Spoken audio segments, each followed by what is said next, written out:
Okay. All right, Paul, we're live. Yeah. Ready for part three. Part three, episode three, The Buys, season one, Yeah. episode three of Wire 106, or The Wire, Yeah. The Buys.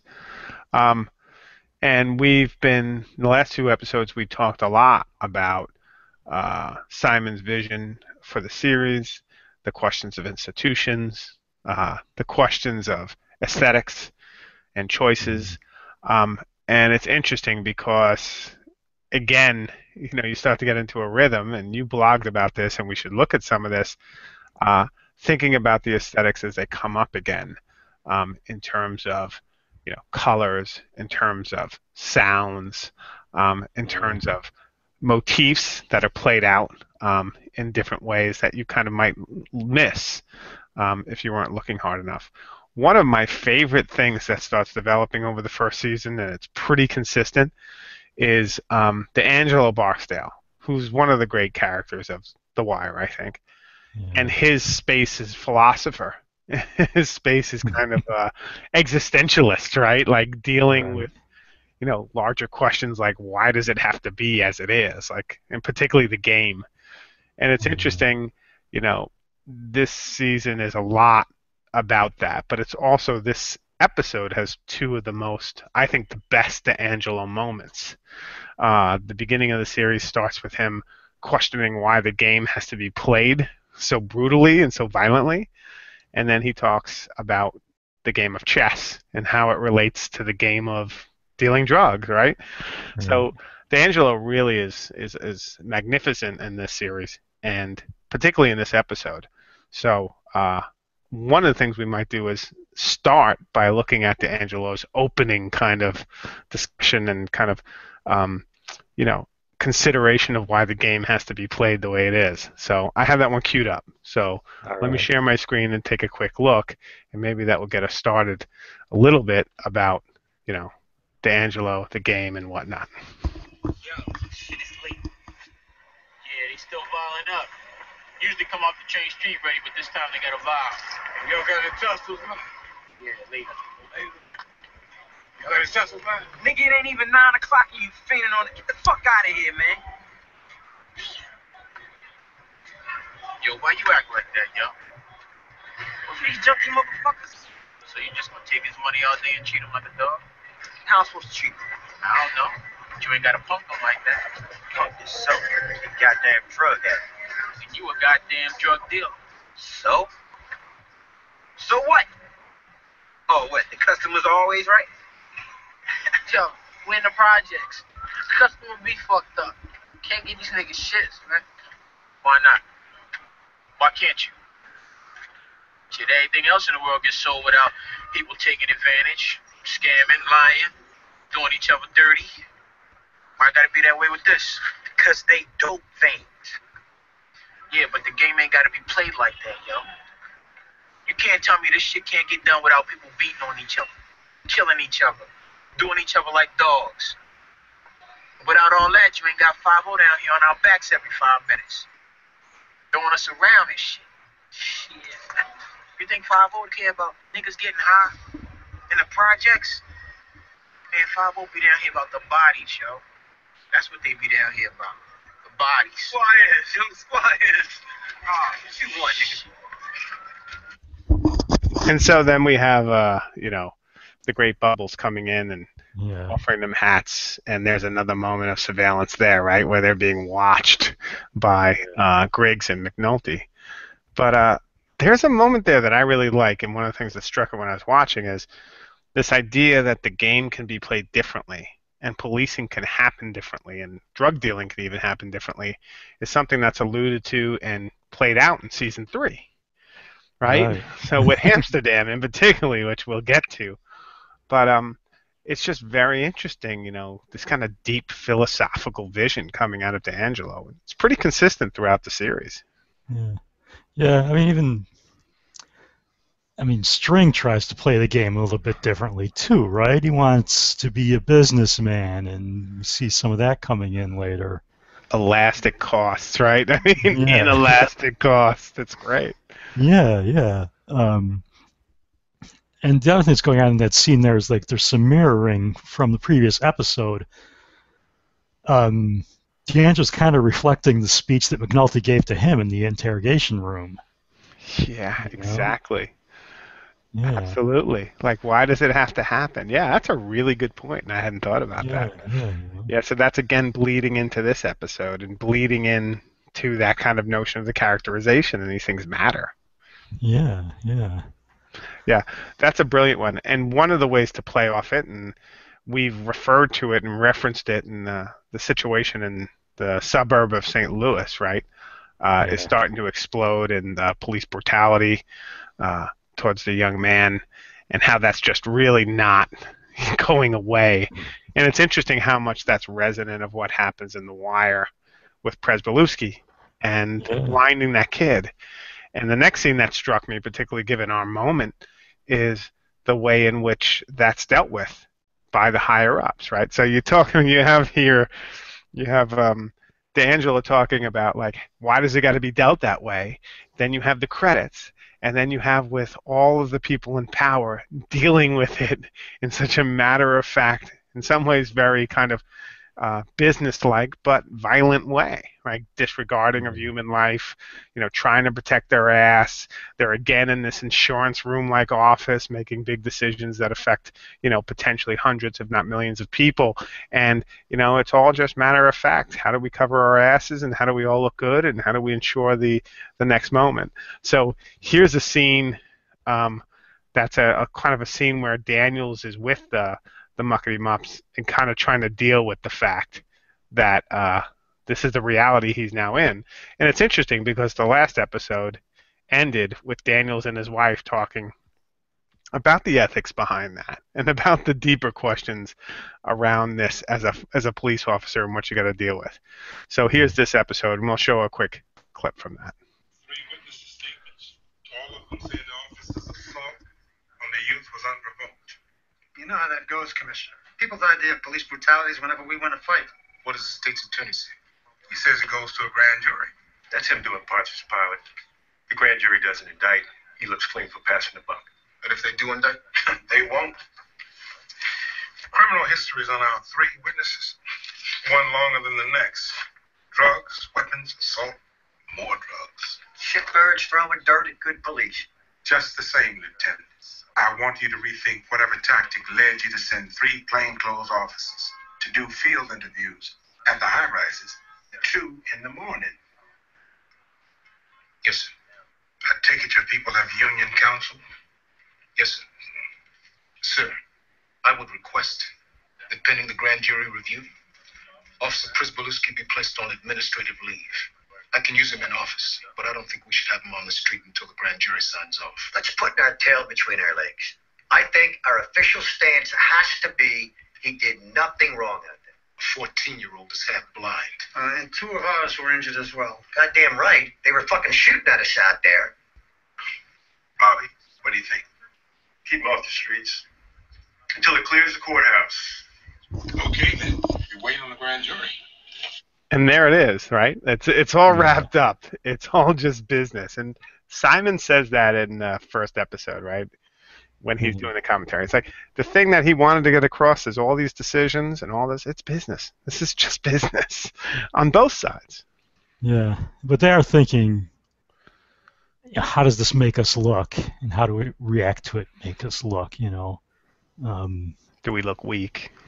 Yeah, like the concern for the kid that's not really there. Yeah. Or Daniels has it, right? I mean, they're a 14-year-old half blind. And the rest of the force as well. We got 2 injured police officers. But it's interesting just how much, as you see that scene unfold in episode 2, and then you see the post-facto cleanup, which is what we're seeing right now happening in Missouri. It's not only murky, but it's also dirty, and it all seems to kind of neglect the fact of institutional questions of racism that are being talked about, right? For example, in Missouri, but here it's not as cut and dried, right? Like you have the deputy ops, who's not a middle-aged white guy, who's not Rawls, right?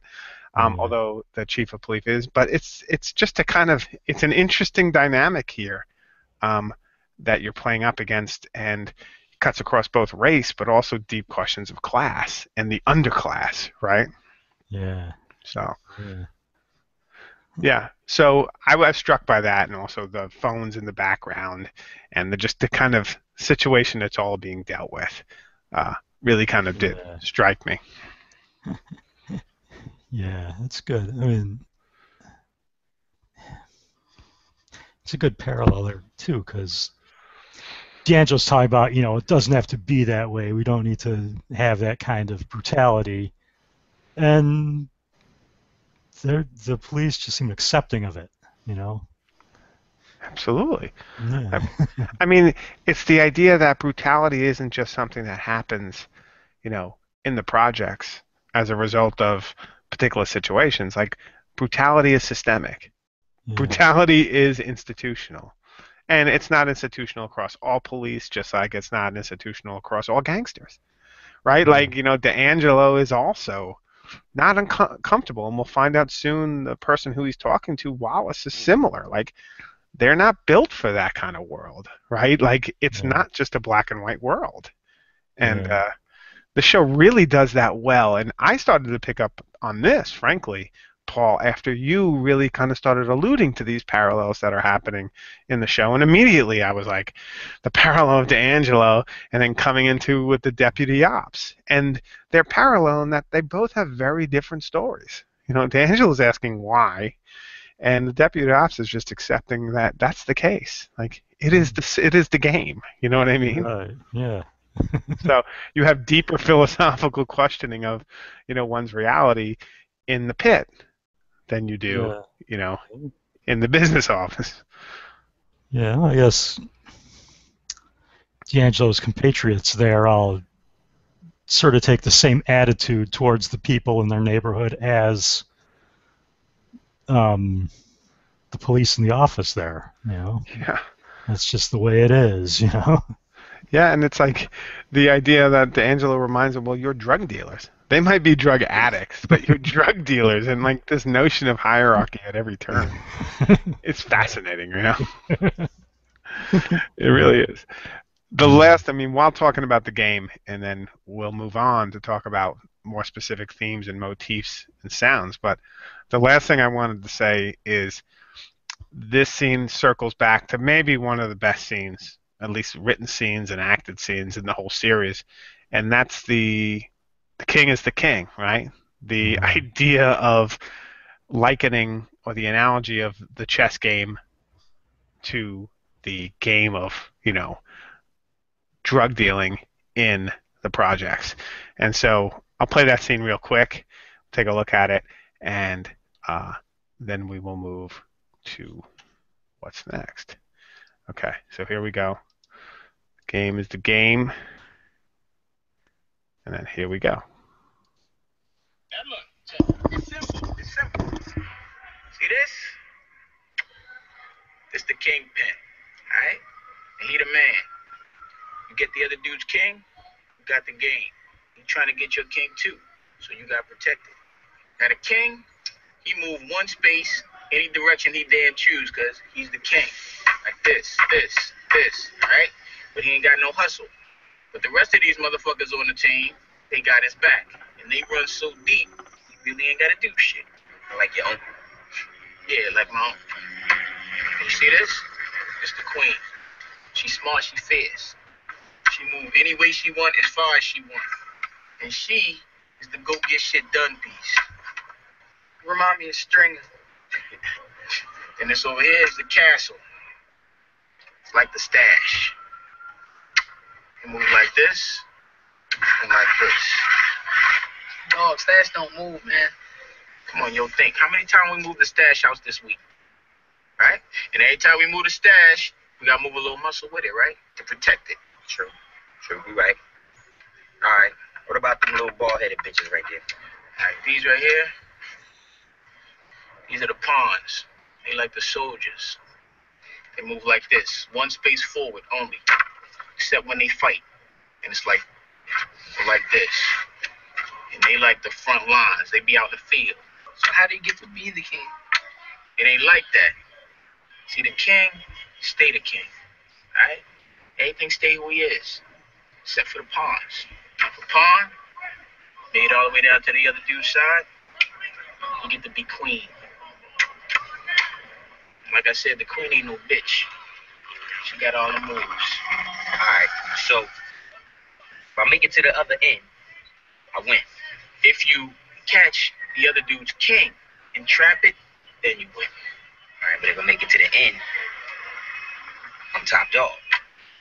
Nah, yo, it ain't like that. Look, the pawns, man, in the game, they get capped quick.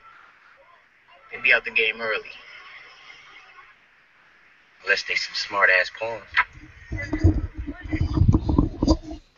Yeah, I mean, there's a couple of things quickly I'll say about that, and then I'll open it to you because I'm sure you have a lot to say about it too. But just the constant return to, the king stay the king, like the positions of power stay there, but also this notion of mobility. It's brilliantly played out, like the idea that you can be upwardly mobile as a pawn to the queen and then be a badass bitch, right? Like as they say. Or even, what was that little bald bitches do? I love that whole thing with the pawns. It's such a great way. Like the whole description is awesome. It struck me as interesting there that Bodhi totally identifies himself with the pawn. Yeah. I mean, there's all those pieces on the board, but that's the one that he's thinking he is. If I make it to the end, then I That's win. right. And the fact is they never say, like, he doesn't come out and say it to Angelo, like, we're pawns. Like, like, we're not the queen, we're not Stringer, we're not Avon, right? We're the soldiers, and we're expendable, right? Like all those World War II films, like, they were expendable, right? Like, you're taking that whole logic and that whole existential crisis of something like war, and this is the war that won't end, and you're explaining it so brilliantly through a game of chess that originally they were playing like checkers because they didn't understand the game, which is just such a great metaphor. I just think it's brilliant. Yeah, they're playing the game, but they don't understand it. Yeah, it's just really genius. So they just got schooled in the game. Yeah. But I think they still don't get the idea that they aren't going to win. Yeah, exactly. That they can't win. What happens? Yeah. Well, I guess Bodhi comes back to that a few seasons later. Yeah, he does. Yeah. He definitely does. Yeah, so those were the three clips that I just, the kind of existentialism of D'Angelo playing off the kind of brutal institutional logic, themes that came up again and again, and this notion of mobility and, things that, obviously are still playing out in some very powerful, and dramatic ways.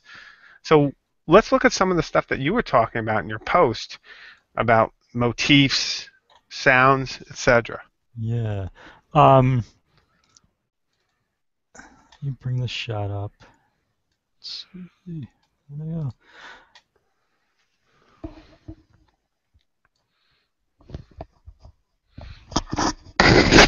Shot of this is a shot of the stairway. It's pretty dark here, but Lester Freeman is going upstairs into the boxing gym. But as a motif that we're seeing throughout The Wire, or a metaphor, the stairway is really a powerful one that's being used a lot. We sort of saw it when they're going downstairs to the squad room, descending into the dungeon, going into their, being punished basically. And this scene here, he's been relegated to that desk duty for, we find out, like 13 years, and he's like finally getting back into doing real police work. Yeah. It's like the moment where he's doing it, going up the stairs, moving up to, the real job. One of the things I love about that scene too, as he's coming up the stairs, he's out of breath, and he has to get back into fitness of doing the police work again. And he comes in, and there's all these boxers, and like, again, the metaphor working on that way, like getting back into police shape, like, finally getting back in the game, so to speak. Yeah. And there's another scene here. Like we've talked about surveillance. And this is just a real quick shot. Like it's only there for a couple frames, but it's showing the surveillance camera inside Stringer's office in the club. You know, like surveillance on the other foot there, sort of thing going on. Yeah, you said like the surveyed being survey. No, the surveyed being The surveying. Yeah. Yeah, I really like that. Yes, that was cool. And that green tint, right? Like that green. You talked about that a little bit in your post, and it kind of showed up in the surveillance camera, and it's consistent between Orlando's, the offices in Orlando's, and the basement office, right? Yeah. I thought that was actually There it interesting. goes. Yeah. You can see that green light up there. And if we look at Orlando's office, or yeah, String's office.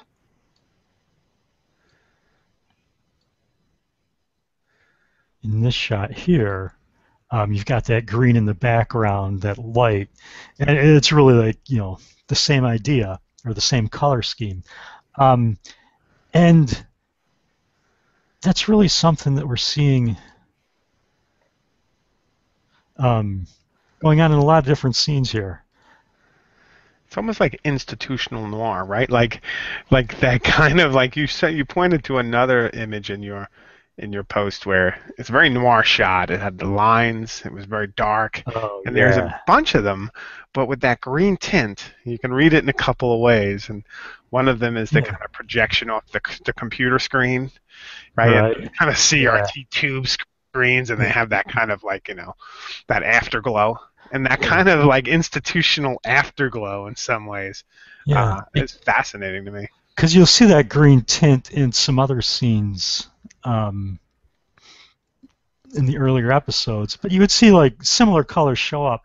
And it sort of makes like a visual harmony. You know, it's subtle, but it's there, you know. Absolutely. That other one that you mentioned with the shadows, like, I just love this shot. Yeah, it's a beautiful shot. Where did it go? There we go. Yeah, you can see.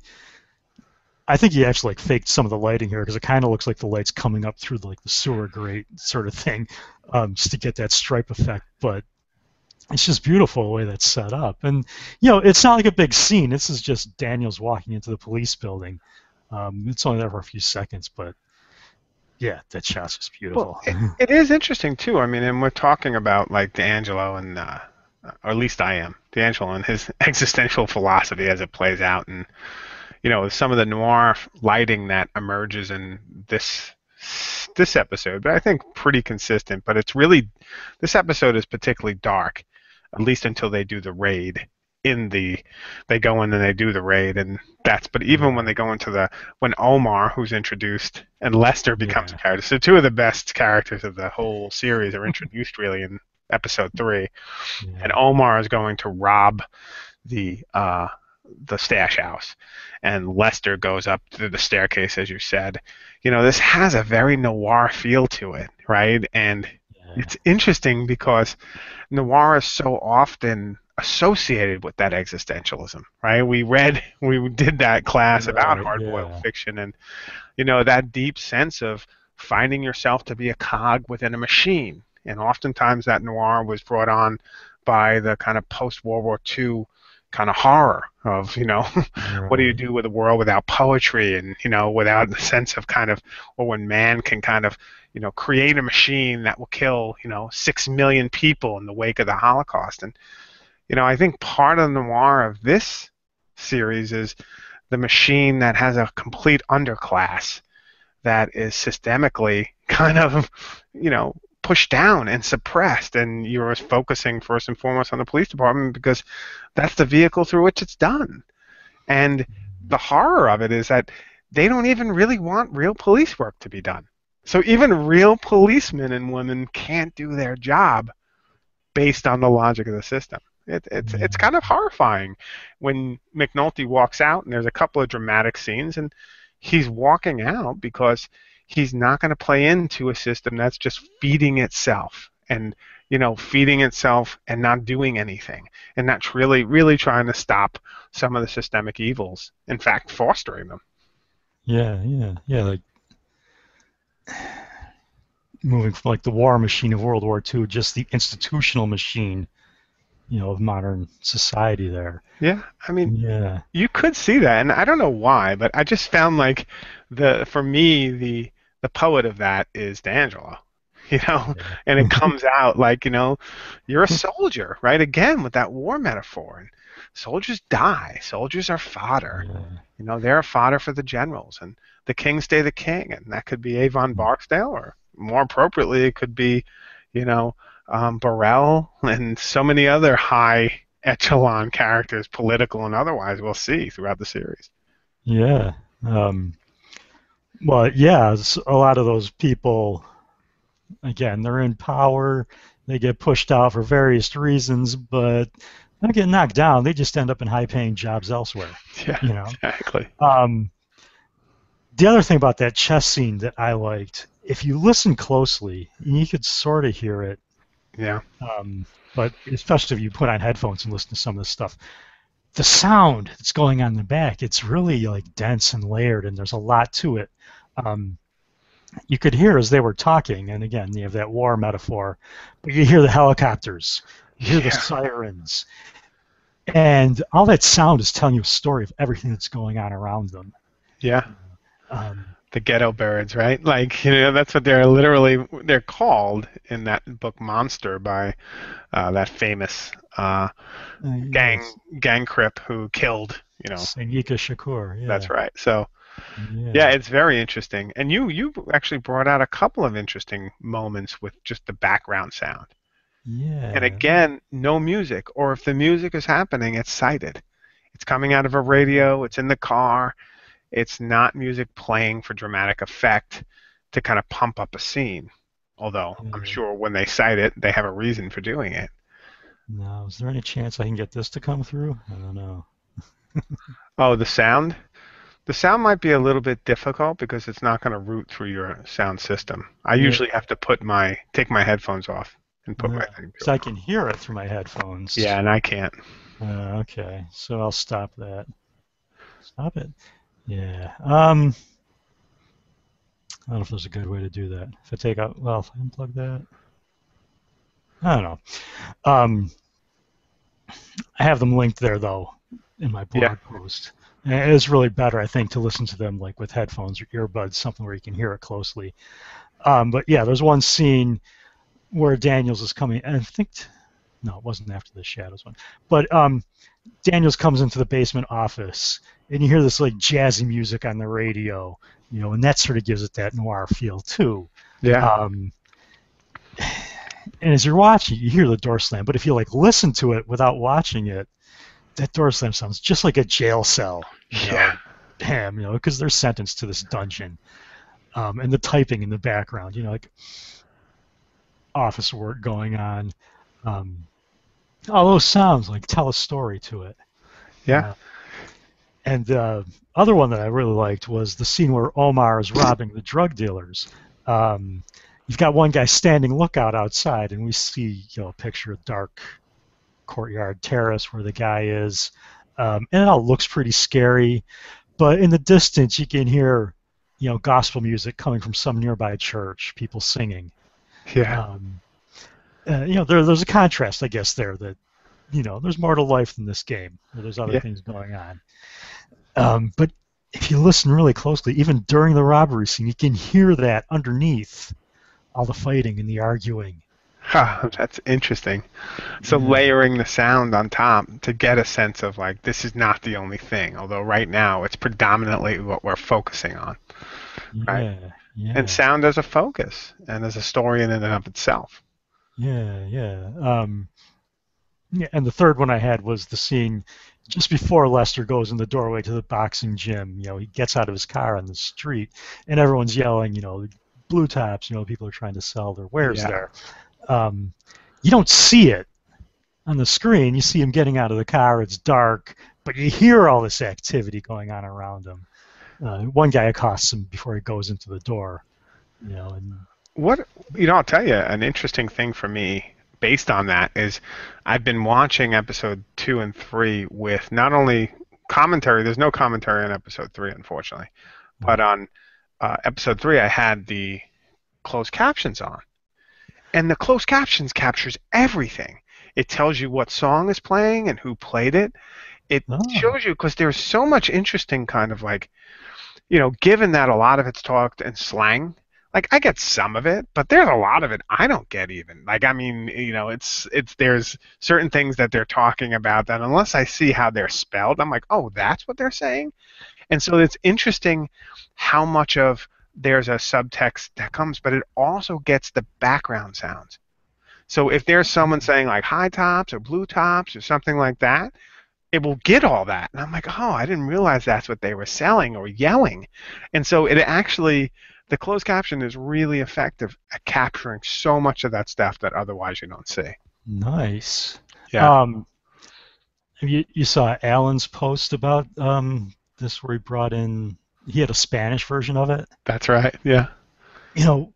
When I watch the DVDs, I always turn on the Spanish subtitles. Because I took Spanish 101 like 10 years ago, and I'm trying to remember it.